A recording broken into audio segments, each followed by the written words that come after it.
So, how can global tech partners help fill AI skill gaps? What is your take on this?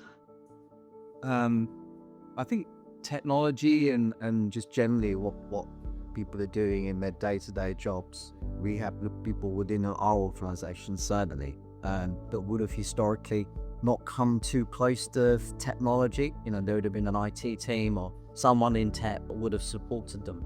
And more now, people are having to become more enabled to be able to use the tools that will help them to do their jobs better, smarter, and deliver a better result. So I think everyone's finding the same. It doesn't matter if it's in UK, in Europe, in US, in India, or GCC or any of the areas where we operate. If you're not embracing those tools at the moment, yet the people that you have in your organization, then they aren't progressing themselves. So your individuals in the company aren't getting better at what they do.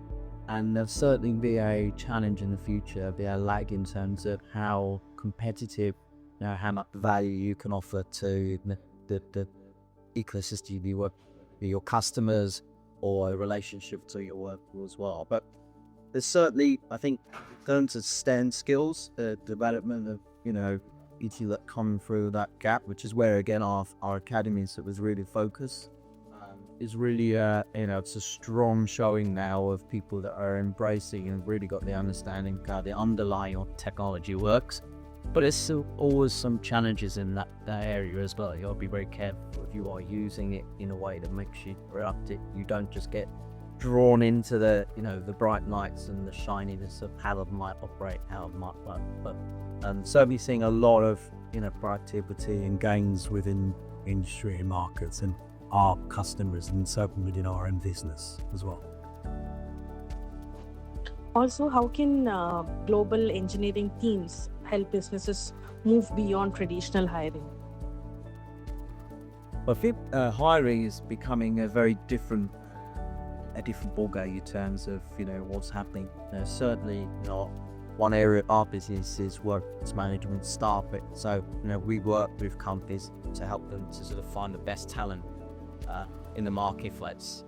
And again, that whole ecosystem is really is being challenged at the moment. A perspective of a candidate that would be able to use AI tools to be able to make their profile really match with the job roles that are out there as well becomes a challenge, because obviously we're trying to ensure that we're getting the best possible match for employment, for the skills that are out there as well. So I think generally, everyone's still learning. Everyone's still learning how to sort of make sure that they can harness and sort of make sure that the processes that they have within any organization, cut out any bias, or make sure that, that everybody's got fair opportunity during a job role as well.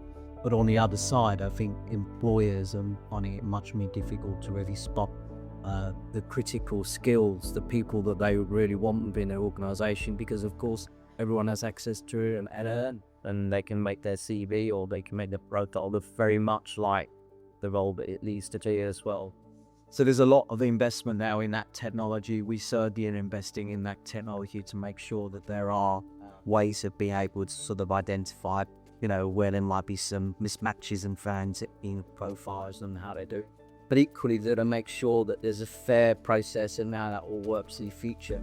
Bias could be a make. Doesn't just need technology to do. Be generally, there are certain biases that come into any recruitment process because of the way. So, there's an opportunity. There's a massive opportunity for companies to really embrace this and sort of grow, and we certainly are part of that courage as well. So, be interesting to see how things change over the next 3, 6, 9, 4. Okay, and finally, I would like to ask what advice you would give to someone who's starting their career in 2026. I would say just stay super keen. I think any employer will look for the skills, of course they will, and they'll look for your ability to use the tools that are out there. But I know as an employer, more than anything else, it's how we turn up in an array. It's how you turn up to be interviewed. It's how curious you are to be able to come in and of course spot how much value could you bring as a personality to that company?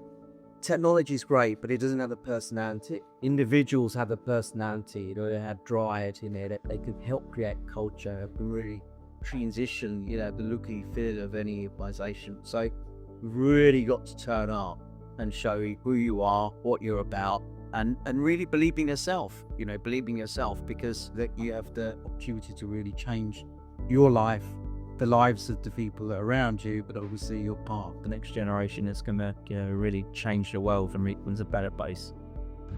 Okay, thank you so much for your enlightening words. Thank you so much for your time. You're welcome.